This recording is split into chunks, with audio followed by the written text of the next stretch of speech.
Today we are going to start the first chapter of democratic politics in class 9th. The chapter is what is democracy, why democracy.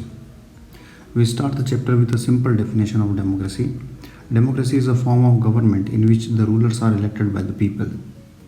अगर सबसे सरल परिभाषा हम लोकतंत्र की बनाएं तो वो ये बनती है कि लोकतंत्र शासन का एक ऐसी प्रणाली है, ऐसा स्वरूप है जिसमें शासक जनता के द्वारा चुने जाते हैं. But do you find this definition complete? No, it is not a complete definition. For a beginner, this definition may be useful, but in order to get the complete meaning of democracy, we will have to go through the chapter. हमें लोकतंत्र का वास्तविक स्वरूप, गहरा स्वरूप समझने के लिए इस पूरे अध्याय को समझना होगा, तभी हम लोकतंत्र का वास्तविक अर्थ समझ पाएंगे. एक बार फिर से हम इस डेफिनेशन को देखते हैं और इसमें जो कीवर्ड्स हैं उनके बारे में सोचते हैं. Democracy is a form of government. अब यह इसमें एक शब्द आ रहा है, फॉर्म ऑफ गवर्नमेंट. स्वरूप है, शासन सरकार का एक स्वरूप है. तो दिमाग में हमारे ये क्वेश्चन आ सकता है कि किस तरह का स्वरूप है, what type of form is it. तो पहला क्वेश्चन जो बनता है वो इस डेफिनेशन से वो ये बनता है कि what kind of a form of government is democracy. फिर आगे देखें, एक कीवर्ड आ रहा है द रूलर्स. तो दूसरा क्वेश्चन हमारे माइंड में आ सकता है कि who are the rulers in this definition. फिर आगे जाकर हम देखें तो इसमें आ रहा है इलेक्टेड. तो इलेक्शन होते हैं डेमोक्रेसी में. तो what kind of election constitutes a democratic election. किस तरह के चुनाव को हम लोकतांत्रिक चुनाव कहेंगे. और last but not the least, people. तो who are the people who can elect the rulers और गेट इलेक्टेड एज रूलर्स. तो इस सिंपल डेफिनेशन से भी हम इन कुछ कीवर्ड्स को लेकर के हमारे दिमाग में क्वेश्चन आ सकते हैं. और जब हम इन क्वेश्चंस को सॉल्व करने की कोशिश करेंगे, इनको डिस्कस करने की कोशिश करेंगे, तो ultimately we will reach to the real meaning, to the true meaning of the democracy. चलिए अब अगली स्लाइड की बात करते हैं. सबसे पहले हम एक इंसिडेंट लेते हैं जो पाकिस्तान में घटित हुई. पाकिस्तान में 1999 में a military coup was led by general Pervez Musharraf. General Pervez Musharraf, उनका पिक्चर आप यहाँ पर देख पा रहे हैं. उन्होंने, वो आर्मी के जनरल थे और उन्होंने वहाँ 1999 में मिलिट्री कू यानी कि सैन्य विद्रोह कर दिया और जो वहाँ पर डेमोक्रेटिक गवर्नमेंट थी उसको हटा करके जो सारी पावर्स थी उन्होंने अपने हाथ में ले ली. He declared himself the chief executive of the country. पहले तो उन्होंने अपने आप को चीफ एग्जीक्यूटिव, मुख्य कार्यकारी नियुक्त करवा दिया, डिक्लेयर कर लिया. Then later on change his position to president. और खुद ने ही फिर बाद में अपने आप को अब प्रेसिडेंट भी बना लिया. प्रेसिडेंट की पोस्ट के ऊपर वो चले गए. Then in 2002 he held referendum and got extension of 5 years. फिर 2002 में उन्होंने क्या किया, एक रेफरेंडम करवाया. थोड़ा सा रेफरेंडम का मीनिंग हम समझ लेते हैं. रेफरेंडम को अगर हम हिंदी में कहें तो उसका कहेंगे जनमत संग्रह. रेफरेंडम जब भी किसी कंट्री में करवाया जाता है तो जनरली उसमें दो ही चॉइस होती है कि जो भी क्वेश्चन है उसको आपको यस या नो में बताना होता है. आपकी राय केवल हाँ या ना में हो सकती है. तो यहाँ पर एक आप पिक्चर देख सकते हैं, जिस तरह से इलेक्शंस होते हैं उसी तरह से रेफरेंडम किया जाता है. आप अपनी जो राय है वो पेपर में लिख करके और इस तरह से बॉक्स में डाल देंगे.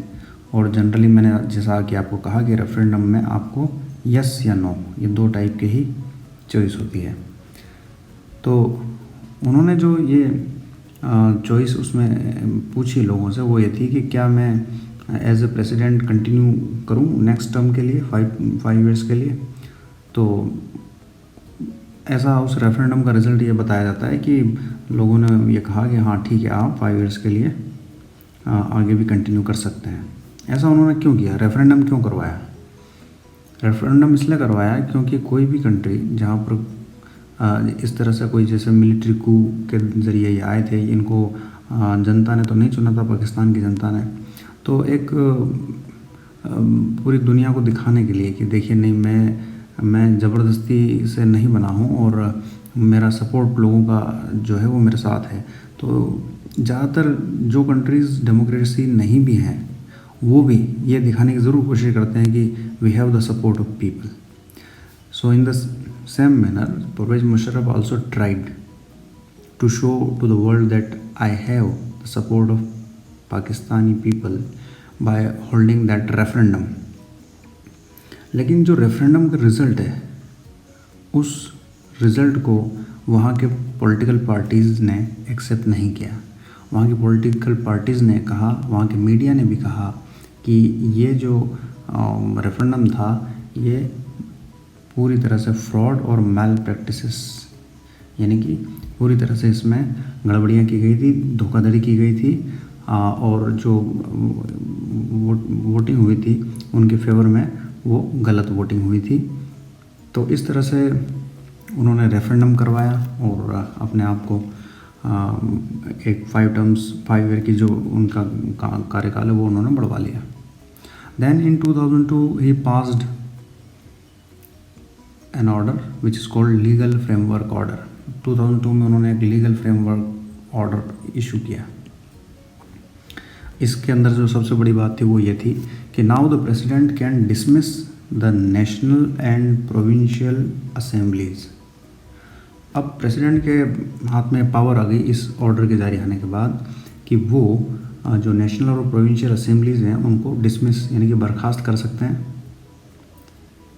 और इस तरह से जो नेशनल और प्रोविंशियल असेंबली यानी कि वहाँ की जो नेशनल लेजिस्लेचर है और जो प्रोविंशियल लेजिस्लेचर है यानी कि स्टेट की जो असेंबलीज हैं उसमें जो भी जनता ने जिन लोगों को इलेक्ट करके भेजा है उसको पूरी की पूरी बर्खास्त कर सकते हैं।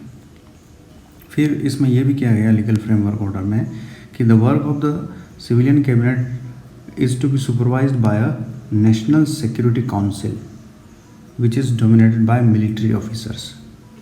कि जो भी सिविलियन कैबिनेट बनेगी, जनता के चुने हुए जो भी रिप्रेजेंटेटिव हैं और जो गवर्नमेंट फॉर्म होगी उसमें जो भी मिनिस्टर्स होंगे उनके काम को अल्टीमेटली कौन मॉनिटर करेगा, कौन देखेगा, सुपरवाइज करेगा, एक नेशनल सिक्योरिटी काउंसिल करेगी। तो उसका फॉर्मेशन हुआ नेशनल सिक्योरिटी काउंसिल का। और उसमें कौन थे? मिलिट्री ऑफिसर्स थे। जाहिर है वो खुद जनरल थे तो उन्होंने मिलिट्री के लोगों को ही उसमें रखा नेशनल सिक्योरिटी काउंसिल में। After that elections were held to the national and provincial assemblies. जैसा कि हमने अभी जस्ट 7th पॉइंट में देखा कि उन्होंने क्या किया था, उस समय जो एग्जिस्टिंग नेशनल और प्रोविंशियल असेंबली थी उनको डिसमिस कर दिया था। तो अब दोबारा से नेशनल और प्रोविंशियल असेंबलीज बनाने के लिए वहाँ पर इलेक्शंस हुए। अब इलेक्शन हुए, लोगों ने वोट भी डाले, पॉलिटिकल पार्टीज़ ने अपने कैंडिडेट्स भी उसमें चुनाव के लिए तैयार किए। लेकिन अल्टीमेटली हम देखते हैं कि क्या हुआ उन इलेक्शंस के बाद। So Pakistan has had elections, elected representative have some powers. जब वो चुन करके नेशनल लेजिस्लेचर या प्रोविंशियल असेंबली जब यहाँ पहुँचे तो उनको कहा गया कि भाई आपके पास बहुत कम नॉमिनल पावर्स हम दे रहे हैं। They had very few powers according to legal framework order. उनको बहुत कम पावर दी गई और बहुत कम सब्जेक्ट ऐसे थे जिन पर वो डिसीजन ले सकते थे। The final power rested with military officers and general Pervez Musharraf himself. जो फाइनल पावर थी, जो अंतिम निर्णय लेने की क्षमता थी, वो मिलिट्री ऑफिसर्स और जनरल परवेज मुशर्रफ के पास थी। यानी कि जो इलेक्टेड रिप्रेजेंटेटिव थे, जनता के द्वारा जो चुने हुए लोग थे, उनके काम को भी, उनके निर्णय को भी मिलिट्री के ऑफिसर्स और जनरल परवेज मुशर्रफ बदल सकते थे।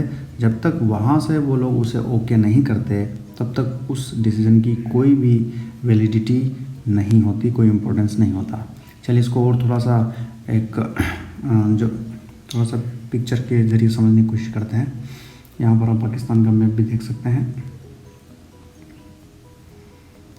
यहाँ पर आप देखिए, ये पाकिस्तान का फ्लैग है।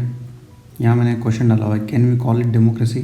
मैं आप खुद ही इसका आंसर दें कि ये क्या वास्तव में डेमोक्रेसी है। मैं बता रहा हूँ कि इस लीगल फ्रेमवर्क ऑर्डर के बाद क्या सिचुएशन पाकिस्तान में है। ये पाकिस्तान के वोटर्स हम मान लेते हैं, ये पाकिस्तान के वोटर्स हैं, उन्होंने वोट किया। किसको वोट किया? Members of national assembly and provincial assembly. जैसे हमारे यहाँ स्टेट असेंबली है तो हम वहाँ प्रोविंशियल असेंबली बोलते हैं, और नेशनल असेंबली यानी कि वहाँ की पार्लियामेंट के लिए। तो इलेक्शन हुए और जो मेंबर्स जो थे वो इलेक्ट होके गए, लेकिन जो डिसीजन लेने की जो पावर थी अल्टीमेटली वो पावर किसके पास है? इस डायग्राम के ज़रिए किसके पास जा रही है? यहाँ देखिए, इधर जा रही है, general Pervez Musharraf and national security council, जिसमें मिलिट्री ऑफिसर्स हैं।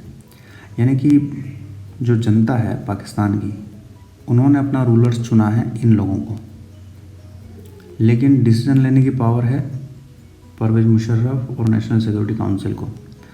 क्या अब आप खुद बताएं कि परवेज मुशर्रफ या नेशनल सिक्योरिटी काउंसिल के जो मिलिट्री ऑफिसर्स हैं, whether they were elected by the people of Pakistan, क्या पाकिस्तान के लोगों ने उनको चुना है? नहीं। यहाँ इनके बीच में देखिए कोई रिलेशन नहीं है किसी तरह का। लोगों ने तो चुना है इन रिप्रेजेंटेटिव्स को, लेकिन राइट्स किसके पास है डिसीजन के? सिक्योरिटी काउंसिल के पास है। Again we come to this question, can we call it democracy? क्या हम इसको डेमोक्रेसी कहेंगे? Obviously not. तो चलिए, डेमोक्रेसी के लिए पहला जो फीचर सामने आता है वो ये आता है कि in a democracy the final decision making power must rest with those elected by the people. हम उसे डेमोक्रेसी को ट्रू डेमोक्रेसी कहेंगे जिसमें ये फीचर मौजूद होगा कि जहाँ पर फाइनल डिसीजन लेने की जो पावर है वो उन्हीं लोगों के पास है जिनको वहाँ की जनता ने चुना है। In the case of Pakistan we do not find this feature. यहाँ आप जो देख रहे हैं वो आपको वो फीचर यहाँ नहीं दिख रहा है। तो in that condition we can't say that Pakistan was a democratic country during the rule of general Pervez Musharraf. तो ये हमारा फर्स्ट फीचर हो गया, पहला फीचर हो गया। ट्रू डेमोक्रेसी के लिए ये शर्त, ये कंडीशन होना ज़रूरी है। चलिए अब दूसरी बात करते हैं। अब हम बात करते हैं हमारे एक और नेबरिंग कंट्री चाइना की। ये चाइना का फ्लैग आपको यहाँ पर दिखाई दे रहा है और चाइना का मैप नीचे लगा हुआ है। चाइना में किस तरह से इलेक्शंस होते हैं इसको ज़रा समझते हैं, फिर हम आगे की बात करेंगे। In China elections are regularly held after every 5 years for electing the country's parliament. China के अंदर हर 5 साल में इलेक्शन तो होते हैं, और इन इलेक्शन के दौरान वहाँ की जो पार्लियामेंट है, जिसको नेशनल पीपल्स कांग्रेस कहते हैं, उनके रिप्रेजेंटेटिव्स को चुना जाता है। The National People's Congress has the power to appoint the president of the country, and once the members of the National People's Congress are elected, then they appoint the president of the country. Okay, अब अगली बात कर लेते हैं। It has nearly 3000 members elected from all over China. अगर पूरे हम China की बात करें तो पूरे चाइना से इसमें लगभग 3000 के करीब मेंबर्स हैं। Before contesting elections, a candidate needs the approval of the Chinese Communist Party. और इलेक्शन होने से पहले जो भी कैंडिडेट इलेक्शन लड़ना चाहता है उसे चाइनीज़ कम्युनिस्ट पार्टी का अप्रूवल होना ज़रूरी है, उसकी स्वीकार्यता होनी ज़रूरी है, उसकी मंजूरी होना ज़रूरी है। कोई भी कैंडिडेट तब तक इलेक्शन नहीं लड़ सकता until and unless he or she had the approval of Chinese Communist Party. अब ज़रा सोचिए कि इलेक्शन तो हो रहा है लेकिन किस तरह से हो रहा है। Only those who are the members of the Chinese Communist Party or 8 smaller parties allied to it were allowed to contest election. किसको इलेक्शन लड़ने का राइट है वहाँ पर? केवल उन लोगों को जो चाइनीज कम्युनिस्ट पार्टी के मेंबर हैं, या फिर 8 स्मॉल पार्टी, बहुत छोटी छोटी पार्टियाँ, लेकिन अल्टीमेटली वो भी कम्युनिस्ट पार्टी से अटैच है किसी न किसी रूप में, और उन्हीं को ये वोटिंग इलेक्शन लड़ने का राइट है। The government is always formed by the communist party. Election में कोई भी कैंडिडेट जीते, गवर्नमेंट जो बनेगी वो किसकी बनेगी? कम्युनिस्ट पार्टी की बनेगी। चाहे कोई भी कैंडिडेट जीते, गवर्नमेंट हमेशा कम्युनिस्ट पार्टी की होगी। ज़रा इसको सोचिए कि ये किस तरह का इलेक्शन है। क्या आपको लग रहा है कि एकदम आपको डेमोक्रेटिक इलेक्शन लग रहा है? चलिए आगे बात करते हैं। एक और एग्जांपल इसी तरह का लेते हैं इलेक्शन का, उसके बाद फिर हम सेकंड फीचर की बात करेंगे कि भाई दूसरा फीचर क्या होता है। Now election in Mexico. Mexico, यहाँ पर आप मैक्सिको का फ्लैग देख सकते हैं, और ये मैक्सिको जो कि एक अमेरिकन कंट्री है नॉर्थ अमेरिका में, उसकी हम बात कर लेते हैं। Since its independence in 1930, Mexico holds election after every 6 years to elect its president. 1930 में जब मैक्सिको आज़ाद हुआ, उसके बाद से वहाँ पर हर 6 साल में इलेक्शंस होते हैं और वहाँ प्रेसिडेंट को इलेक्ट किया जाता है। Till 2000 every election was won by a party called PRI, institutional revolutionary party. 1930 से 2000 कैलकुलेट करना कितने ईयर्स हो गए? 70 ईयर्स हो गए। 70 ईयर्स में जितने भी बार इलेक्शन हुए, each time PRI, institutional revolutionary party won the election. कोई दूसरी पार्टी जीती नहीं हुआ इलेक्शन। तो ये क्या एक कोइंसिडेंस था या इसमें कुछ न कुछ प्लानिंग रही थी PRI की, या उनकी कोई ना कोई कॉन्स्पिरेसी रही कि वही जीतते रहे? चलिए नेक्स्ट कुछ पॉइंट डिस्कस करेंगे तो हमें समझ में आ जाएगा कि PRI क्यों चुनाव जीत रही है। Opposition parties did contest election but never manage to win. यहाँ अपोजिशन पार्टीज़ हैं, इसको कंपेयर करें चाइना से। क्या चाइना में आपको दिख रही है दूसरी पार्टीज़ कम्युनिस्ट पार्टी के अलावा? नहीं, चाइना में कम्युनिस्ट पार्टी है, और वो जो 8 स्मॉलर पार्टीज़ है वो भी किसी न किसी तरह से कम्युनिस्ट पार्टी से अटैच है। तो वहाँ तो कोई अपोजिशन पार्टी है नहीं। मैक्सिको में अपोजिशन पार्टीज़ हैं, वो इलेक्शन भी लड़ रही हैं, but they never managed to win. The PRI was known to use many dirty tricks to win elections. चलिए इस पॉइंट से क्लियर हो गया कि ये जो है इलेक्शन जीतना कोइंसिडेंस नहीं है। It was due to conspiracy, it was due to dirty tricks. All those who were employed in government officials had to attend its party meeting. जो भी गवर्नमेंट वर्कर्स हैं वहाँ पर, उन सबको पार्टी की मीटिंग अटेंड करना ज़रूरी होती है। जबकि गवर्नमेंट जो सर्वेंट्स होते हैं उनका किसी भी पार्टी से कोई लेना देना नहीं होता, वो न्यूट्रल होते हैं। लेकिन यहाँ हम क्या देख रहे हैं कि जो PRI पार्टी है वो जब भी मीटिंग करेगी तो गवर्नमेंट ऑफिशियल्स को उसको अटेंड करना ज़रूरी कर दिया है। Teachers of government school use to force parents to vote for the PRI। वहाँ के जो गवर्नमेंट टीचर्स हैं गवर्नमेंट स्कूल्स के, उनको फोर्स किया जाता है कि वो जैसे भी हों, जो पेरेंट्स हैं उनसे वोट डलवाएं, और वोट किसके फेवर में डलवाएं? PRI के फेवर में डलवाएं। Media largely ignored the activities of opposition political parties except to criticise them. और मीडिया जो है वो भी वहाँ का एक तरह से हम कह सकते हैं कि फेयर नहीं है, वो कम्प्लीटली PRI को सपोर्ट करता है, और अपोजिशन पार्टीज जो हैं उनको पूरी तरह से वो हाशिए पर रखता है, इग्नोर करता है। उन्हें अपने न्यूज़पेपर में केवल और केवल क्रिटिसाइज़ करने के लिए ही उनका यूज़ करता है, अदरवाइज़ उन्हें किसी तरह का इम्पोर्टेंस वहाँ की मीडिया में नहीं मिला हुआ है। Sometimes the polling booths were shifted from one place to another in the last minute. जब इलेक्शन चल रहा होता है, पोलिंग हो रही होती है, उस समय अगर PRI पार्टी को लगता है कि यहाँ हमें उतना सपोर्ट नहीं मिल रहा है लोगों का, यहाँ पर हमारे फेवर में वोट कम गिर रहे हैं, तो at the 11th hour last moment पर वो शिफ्ट कर देते हैं बूथ को, कहीं और कर देते हैं, और फिर वो अपनी मर्जी से वोट अपने हिसाब से डलवा लेते हैं। The PRI spent a large some of money in the campaign for its candidate. और जब इलेक्शन होता है तो उसमें कैंपेनिंग में बहुत ज़्यादा पैसा PRI के कैंडिडेट्स के लिए खर्च किया जाता है। चलिए अब इसको देख करके अंदाज़ लगाएं कि क्या आपको यहाँ डेमोक्रेसी लग रही है इलेक्शन के अंदर। Are the elections conducted in China and Mexico democratic? सोचिए, क्या आपको लगता है कि ये जो चाइना के इलेक्शन है और मैक्सिको के इलेक्शन है ये डेमोक्रेटिक है? पहले चाइना की एक बार फिर से बात करते हैं कि in China the elections do not offer the people any serious choice. China के इलेक्शन में हम देख रहे हैं कि जो जनता है वहाँ की, उनके सामने कोई चॉइस ही नहीं है। There is only single choice, and what is that? Communist party. They have to choose the ruling party and the candidates approved by it. वो उन्हीं लोगों को वोट कर सकते हैं जिनको कम्युनिस्ट पार्टी अप्रूव करेगी।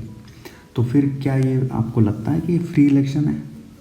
क्या जनता की राय को इसमें इम्पोर्टेंस दी जा रही है? नहीं, बिल्कुल नहीं दी जा रही है। जनता की राय का जनता की इच्छा का कोई इसमें महत्व नहीं है। मेक्सिको में क्या हो रहा है? In the Mexican example people seem to really have a choice, but in practice they had no choice, there was no way the ruling party could be defeated. अभी जस्ट हमने बात की पीआरआई को हराना, तो वहाँ बिल्कुल लगभग असंभव है। 70 साल तक उन्होंने वहाँ पर रूल किया और उसके लिए उन्होंने डर्टी ट्रिक्स यूज़ की। Even if people were against it, चाहे लोग उसके खिलाफ हो तब भी उसको हरा नहीं सकते। These are not fair elections, और ये फेयर इलेक्शंस नहीं है। तो अब इन दो सिचुएशन को डिस्कस करने के बाद हमें जो मिलता है वो मिलता है second feature of true democracy. जो वास्तविक लोकतंत्र है उसका दूसरा फीचर हमें मिलता है, और वो ये है,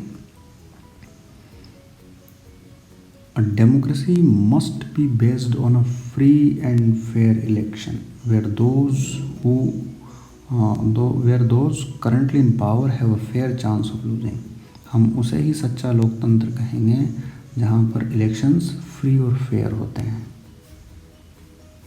अगर फ्री और फेयर इलेक्शन नहीं है, चाइना में फ्री नहीं है और मेक्सिको में फेयर नहीं है, तो ये हमारी सेकंड फीचर्स आती है। फर्स्ट फीचर हमने पाकिस्तान के एग्जांपल से समझी, सेकंड फीचर हमने चाइना और मेक्सिको के एग्जांपल से समझी। चलिए, ये दो फीचर्स हमने आज समझी। अब नेक्स्ट वीडियो में हम आगे का चैप्टर डिस्कस करेंगे। Thank you for watching.